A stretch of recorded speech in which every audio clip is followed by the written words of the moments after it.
Hola queridos estudiantes, el día de hoy vamos a hablar de las aneuploidías. Empecemos. El propósito de esta clase es brindar una visión panorámica de las principales aneuploidías o anormalidades cromosómicas que ocurren en la población humana. Para ello vamos a analizar esta noticia. Dice así: existen 8.800 personas en el Perú con el cromosoma 21 extra. Según el reporte anual del Consejo Nacional para la Integración de Personas con Discapacidad CONADIS, se calcula que cada año 276.000 recién nacidos fallecen durante las primeras 4 semanas de vida en el mundo, debido a las anomalías congénitas. Estas anomalías congénitas pueden ocasionar discapacidades crónicas con gran impacto, afectando a las familias, los sistemas de salud y la sociedad. De hecho, uno de los mayores desafíos con los que se encuentra la población con síndrome de Down es esto: lograr una vida autónoma e independiente en su día a día. Existen muchas personas que nacen con diferentes síndromes. Estos van a ocasionarles muchos problemas de salud, problemas de integración en la sociedad. Pero además, también el tema de integrarse, ¿no? No todos ellos presentan las anomalías tan graves o tan severas. Y cuando quieren integrarse a la sociedad y llevar una vida autónoma, pues se encuentran con muchos problemas de discriminación. Aquí tenemos un cariotipo normal. Un cariotipo normal es un juego normal de cromosomas. Como puedes observar, son 46 cromosomas agrupados en 23 pares. Y luego tenemos las anormalidades cromosómicas, que pueden suceder en dos formas. Pueden ser anormalidades numéricas o estructurales. Estas anormalidades numéricas están referidas al número anormal de cromosomas.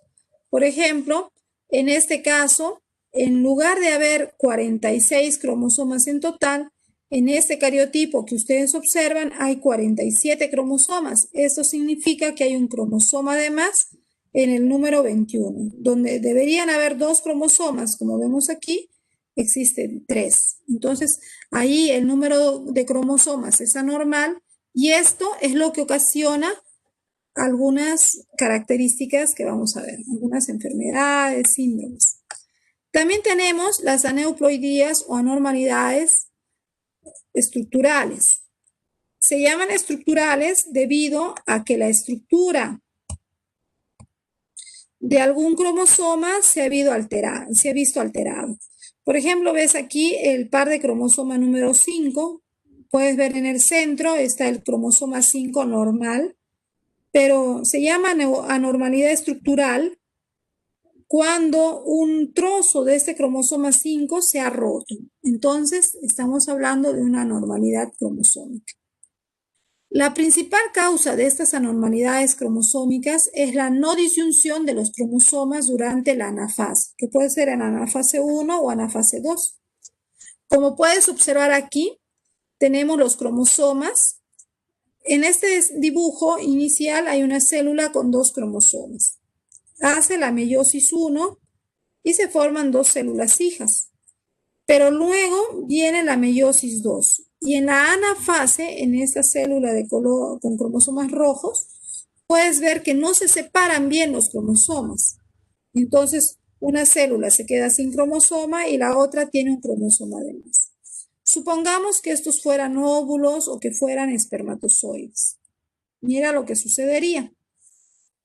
Si estos son óvulos, puedes ver que hay un óvulo que se podría formar con un cromosoma de más, o el óvulo podría tener un cromosoma de menos. Y ya tiempo después se va a dar la fecundación y vemos los espermatozoides son normales, están en óptimas condiciones. En el primer caso, podrían tener un bebé, mira, espermatozoide X con el óvulo que tiene 2X, podrían tener un bebé que tenga el síndrome de triple X. ¿ya?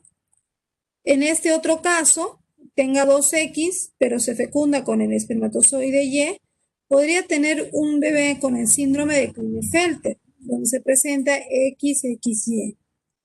En el otro caso, el espermatozoide X, pero con el óvulo que le falta el cromosoma X, podría tener un bebé con el síndrome de Turner.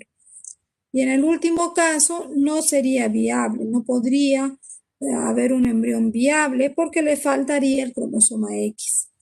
Como vemos, entonces las anormalidades cromosómicas y las anormalidades numéricas en los cromosomas pueden ocurrir cuando no hay una buena disyunción de los cromosomas en la anafase de la meiosis. Estas anormalidades cromosómicas pueden afectar a los cromosomas somáticos, a los cromosomas sexuales. Y según el número de cromosomas ganados o perdidos, tenemos los siguientes casos. Esto es un caso normal, donde la célula tiene, en este dibujo, tiene dos pares de cromosomas, como puedes observar, es un organismo diploide. Imagínate que esto representa los 46 cromosomas que tenemos. Este caso se llama nulosomía. Se denomina nulosomía cuando un par cromosómico, en este caso sería el par de cromosomas rojitos, ha desaparecido, no están presentes debido a que se perdieron antes de la meiosis. Esto es una monosomía, cuando el embrión o el bebé que se ha formado le falta un cromosoma en uno de los pares. Aquí, en donde deberían haber dos cromosomas rojos, solamente hay un rojo. Este caso se llama trisomía, que es muy frecuente. El caso más frecuente es el caso de los pacientes con síndrome de Down, donde tenemos que donde debería haber un par de cromosomas, es decir, dos cromosomas rojos, hay un cromosoma de más. Y este otro caso se llama tetrasomía, donde en lugar de haber un par de cromosomas, en donde debería haber dos, hay cuatro. Entonces, y así van a haber muchas anomalías, muchas anormalidades cromosómicas. Una de las anomalías cromosómicas más terribles y más severas es esta que observas aquí, conocida con el nombre de síndrome de Patau. El síndrome de Patau es conocida como la neuploidía o la trisomía 13. Este síndrome tiene una prevalencia de 1 en 12.000 recién nacidos y puede afectar tanto a niños varones como a mujercitas.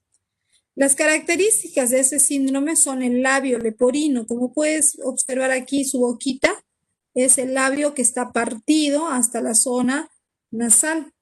También pueden presentar el paladar hendido.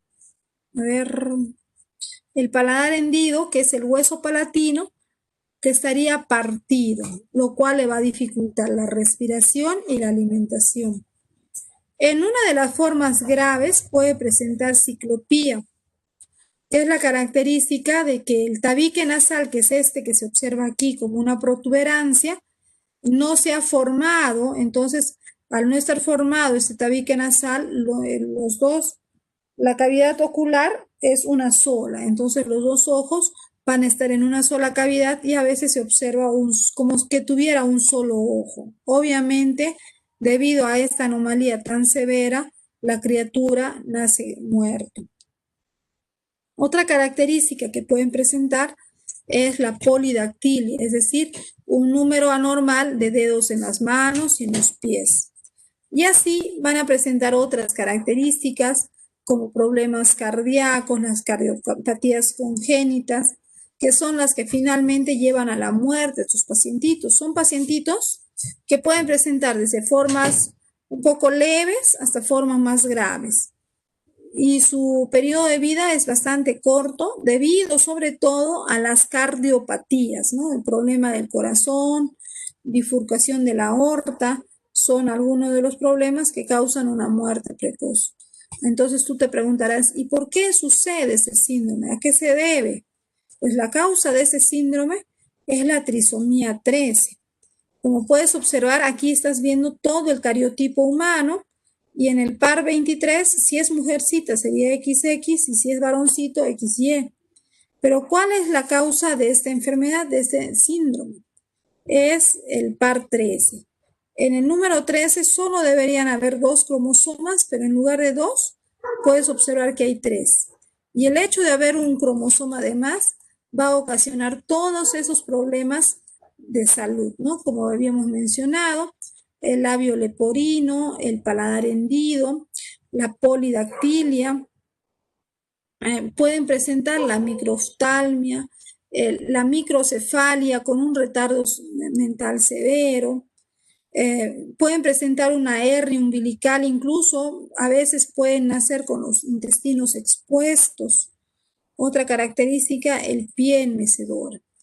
Debes tener claro que por la gravedad de los síntomas y bueno, los defectos cardíacos, que la muerte en esos pacientes va a suceder por la gravedad de los síntomas, sobre todo cardíacos. Ya, entonces ese síndrome es el síndrome de Patau. Como han visto, es uno de los síndromes más graves que existe. Se hizo un poco más conocido hace un par de años cuando un cantante hay un cantante chino ñato, algo así, y uno de esos dos cantantes tuvo su bebé justamente con el síndrome de Patau. La bebita apenas sobrevivió una semana, ¿no? Entonces, hay ciertas pistas que te llevan a pensar que tu bebé pueda tener esos síndromes. Una pista es la edad avanzada de la madre al quedar embarazada. Otra, otra pista es una mujer que ya tiene una edad y ha intentado embarazarse y en varios de sus embarazos ha tenido abortos espontáneos. Entonces, ese tipo de pistas, de indicios que te va dando tu cuerpo, te está diciendo por algo, ¿no? Entonces, si una mujer tiene esas características, lo ideal es visitar al médico. He conocido un par de amigas profesoras. El caso de ellas es muy característico, ¿no? Ambas han tenido hijos siendo jóvenes, a los 20, 21 años, tuvieron cada una de ellas un hijo, un hijo. Luego pasaron los años, se realizaron profesionalmente y cerca de los 40 años, 35, 36, intentaron nuevamente tener otro hijo. Y ahí intentaban embarazarse, se embarazaban y perdían al bebé, se embarazaban y perdían al bebé. Entonces, ambas profesoras, una en la ciudad de Tingo María y una en la ciudad de Huancayo, intentaron ver la forma de tener al bebé. Mi amiga, la de Tingo María, ¿qué hizo? Ese año se embaraza y se queda en cama todo el año. Decide no salir de su cama. Dice, si camino, si hago sopeso, agarro agua, lo que sea, voy a perder al bebé. El médico me ha dicho que es de riesgo mi embarazo. Yo quiero tener mi bebé. Así que llevó su embarazo en cama. La otra profesora que vive en Huancayo, ella también se embaraza y decide, igual, guardar cama, todo el tiempo en su cama, cuidarse al máximo, alimentación, dieta, comida saludable, todo así. Música, licencia por un año. Las dos, las mismas características. Y nos conocimos en el hospital cuando yo fui a dar a luz a mi primera hija, hace ya 16 años. Las dos colegas estábamos ahí y cuando llega el momento de las ecografías, yo feliz de enterarme que iba a tener una hija y las dos amigas estaban ahí y vuelven llorando de sus ecografías porque la que venía de Tingo María le habían diagnosticado su bebé con síndrome de Patau, varoncito con síndrome de Patau. Y la que venía de Huancayo le diagnosticaron a su bebé con síndrome de Down. Las tres teníamos la fecha similar de nacimiento de nuestros bebés. Nació mi bebé sana. De mi amiga de Tingo María, su bebito nació con síndrome de Patau y falleció a la semana. El bebito no tenía rasgos marcados del síndrome, no tenía ni siquiera el labio leporino. Sin embargo, cuando sí tenía un problema de la columna Y cuando le hicieron el examen cromosómico, confirmaron que tenía un cromosoma de 13 y el problema principal era el problema cardíaco, que es lo que terminó llevándose la vida del bebé. De la amiga de Pasco, su bebé nació con síndrome de Down, un varoncito, y este varoncito sí creció, pero tenía también obstrucción en el ano. Así que tuvieron, con el tiempo, lo operaron para abrir la obstrucción y poder llevar una vida buena, ¿no? Tiene el cariño, el cuidado de sus padres y tiene una buena calidad de vida. No es al máximo su desarrollo, pero sí ha desarrollado bastante. Entonces, entendamos que estos síndromes, a veces tu cuerpo de alguna manera te avisa, de alguna manera te avisa. A veces una mujer se empecina por ser madre, pero a veces nuestro cuerpo no nos lo permite porque hay algún problema. ¿Ya? Eso hay que tener en cuenta siempre. Este otro síndrome se llama el síndrome de Edwards, conocido como la trisomía 18. Este síndrome se caracteriza porque los bebitos van a tener ciertos rasgos. Mira su cabecita. La cabecita de ellos es una cabecita cónica o triangular, casi triangular. El frontal es muy salido, lo mismo que el occipital, y la quijada es hundida. Otra característica, mira, la orejita es una orejita en forma de punta, puntiaguda, se le llama oreja de lobo. Una característica muy de ellos es la forma peculiar de cómo hacen puño. Cuando un bebito recién nace, hace este puño. Tiene sus deditos cerrados de esta manera. ¿Ya? Pero cuando nace un bebito con este síndrome, suele ser el puño característico que puedes ver en esta fotografía. Cierra los deditos del medio y con los deditos de los cantos aplasta los del medio. Así. Entonces, esto es un puño característico que el médico va a ir identificando junto con la enfermera. Ya conocen, saben reconocer características de estos síndromes. Otra característica, mira la forma del pie. La planta del pie es un poco sobresaliente debido a que presentan el hueso calcáneo sobresalido, que le da este aspecto al pie. También pueden tener una displasia de cadera y a veces cuando nacen varoncitos, los testículos no han descendido. Entonces, cuando le revisan la bolsa escrotal, el escroto, donde deberían estar los testículos, pues no se encuentran porque están todavía en la zona abdominal. Son algunos rasgos que tienen estas criaturitas. Tienen una muerte precoz cercana hasta los 2 años de vida, ¿no? Algunos pueden fallecer antes, otros después, según la gravedad de las características de la neoploidía. ¿Por qué sucede este síndrome de Edwards? Porque es la trisomía 18. Se llama así porque aquí en el par de cromosomas 18, donde deberían haber 2, hay 3 cromosomas 18. Y estas anormalidades, como vemos, sobre todo lo que los va a afectar y los puede llevar a la muerte temprana, son los defectos cardíacos, los daños renales. Estos son los más complicados para la salud de estas criaturas, ¿no? Como ves, son bien pequeñitos. Cuando nacen, inicialmente ellos nacen con una hipotonía. ¿Qué significa hipotonía? Que son bien suavecitos, blanditos. Su cabecita está ahí, que se cae, todo muy blandito su cuerpito. Pero a la semana aproximadamente desarrollan una hipertonía, es decir, como que sus músculos todos se ponen rígidos, duros.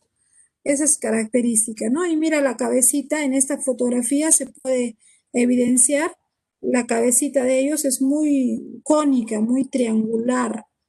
A ellos también se les conoce con el nombre de síndrome del elfo, ¿no? El elfo, un personaje de la mitología europea, se creía que tenía una forma de su cabecita de esa manera, oreja puntiaguda.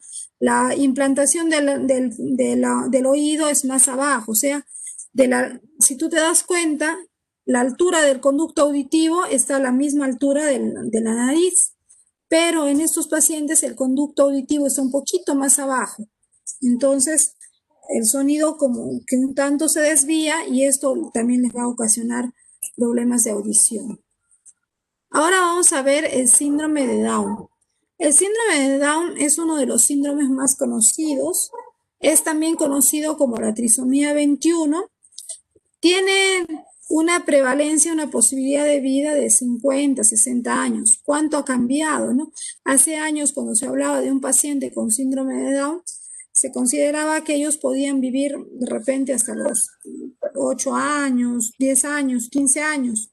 Pero hoy en día, gracias a que la forma de ver a estos pacientes es distinta, porque hoy en día los aceptamos, los respetamos y los valoramos y ayudamos a que ellos se desarrollen, fácilmente pueden llegar a los 50 y 60 años con una buena calidad y un buen estilo de vida. Ciertas características del síndrome son el occipucio plano, el hueso del occipital, en esta zona del occipital, donde se llama occipucio, ahí es aplanado. El pliegue epicántrico de los párpados. A ver, vamos a verlo. Aquí. El pliegue epicántrico de los párpados es este pliegue. Aquí tenemos el párpado y este pliegue en ellos es muy abundante. Entonces, esa es una característica que nos recuerda, que le recordó al doctor John Langdon Down, le recordó que esa era una característica de los antiguos mongoles. Por eso cuando él empieza a identificar pacientes que presentaban esas características, él le llama inicialmente el síndrome mongólico. ¿Por qué le llamó el síndrome mongólico? Porque la carita de esos pacientes le recordaba en cierto modo a los antiguos mongoles, pero no por toda su cara en sí, sino ciertos rasgos. Uno era el pliegue epicántrico de los párpados, los ojos rasgados, es decir, ojos un tanto achinaditos, la nariz ancha y chata. Esas características hicieron que el doctor Langdon Down lo denominara síndrome mongólico, que hoy en día ha pasado a ser tratado en cierto modo por algún grupo de la población en términos de discriminación, de separación de estas personas. Por eso hoy en día ya no se habla mucho de no se le dice mongólico ni nada, sino de frente a pacientes con el síndrome de Down. Otra característica que vamos a identificar en estos pacientitos es el pliegue de la mano, ¿no? El pliegue palmar o pliegue simiano. Vamos a observar una línea horizontal en la mano que va de un extremo a otro, ¿ya? Y es una sola línea en la mano. Entonces, si tú observas tu manito, tienes varias, pero en ellos se va a presentar una línea única horizontal. Se le llama simiano porque es muy parecido al que presentan los simios. Obvio que no todos los pacientes lo van a presentar, hay algunos pacientes que no lo presentan. Estamos mencionando las características del síndrome, pero debemos tener en claro que no todos los pacientitos van a tener esas características al mismo tiempo. Algunos lo tienen más o en menor medida. Otra característica es el espacio aumentado entre el primer y el segundo dedo del pie, el coloboma del iris, como que los ojos fueran vidriosos, es otra característica de este síndrome. ¿A qué se debe la presencia del síndrome de Down? Se debe a la trisomía 21, es decir, en el par de cromosomas 21, en lugar de haber 2, hay 3 cromosomas 21, lo cual se puede presentar de varias formas. La trisomía 21 se puede presentar en forma de trisomía, es decir, que hayan 3 cromosomas 21. También se puede presentar en forma de traslocación. Como ves aquí, esto es una traslocación. Un segmento del cromosoma 21 está pegado en el cromosoma 12. Entonces, ahí también estamos hablando de trisomía 21. De síndrome de Down. También el síndrome de Down se puede presentar en forma de mosaicismo. ¿Cómo es un mosaicismo? El pacientito con ese síndrome puede tener células que tienen el número normal de cromosomas y otras células que tienen el cromosoma de más, o sea, 47 cromosomas. Entonces, también se presenta de esa manera y dependiendo de cómo se presente, va a ser la gravedad de los síntomas que pueda presentar, ¿no? En sus formas más graves, las situaciones más problemáticas que pueden tener el paciente con síndrome de Down puede ser la fístula tráqueo-esofágica. ¿Qué es esto? Aquí el tubito que ves aquí donde estoy señalando, esto es el esófago. Y esto que está aquí atrás es la tráquea. A veces hay una fístula, un orificio. Entonces la comida que está pasando o el agua que estás tomando puede pasar a la tráquea y darle un ahogamiento, una asfixia al paciente. Otro problema grave que pueden presentar es la atresia duodenal, es cuando hay obstrucción a nivel del intestino, que se puede dar en el intestino delgado o también en el intestino grueso, ¿no? Y que ellos cuando son niños van a tener una serie de complicaciones que con cuidado, con atención médica oportuna,